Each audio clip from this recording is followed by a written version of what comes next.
Dagdag sa mga utos sa bagong hepe ng Philippine National Police, PNP, bawal na ang mga overweight na pulis.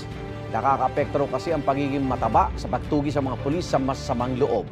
May unang balita si June Veneracion.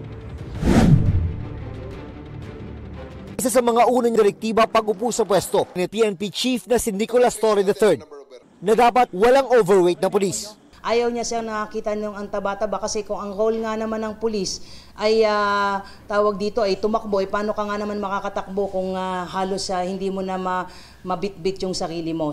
Bago kay Torre, may mga naunang PNP chief na rin ang nag-utos na bawal ang mataba sa hanay ng mga pulis.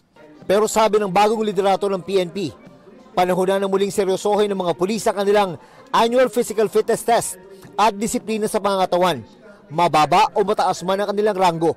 Ano nga ba ang parusa sa mga pulis na hindi makakapasa sa physical fitness test o PFT?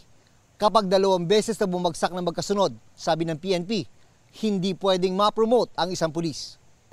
At kapag hindi na-promote, maaari itong mauwi sa pagkakaalis sa serbisyo sa pamamagitan ng tinatawag na attrition. Yung mere appearance mo na medyo malaki ka, ika nga ay halos pumuputok na yung iyong uniforme, yung physical appearance would somehow make an impression anong klaseng pulis tayo meron.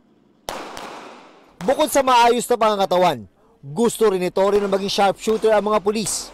Bagaman mahigpit ang kanyang bilin, nagagamit lang ng baril bilang final option. Ang laki-laki ng target paper mo tapos nasa labas lahat ng putok mo, nagmi-miss ka, ay parang hindi naman ata katanggap-tanggap yon bilang pulis po.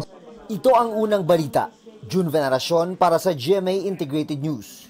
Igan, mauna ka sa mga balita, mag-subscribe na sa GMA Integrated News sa YouTube para sa iba't ibang ulat sa ating bansa.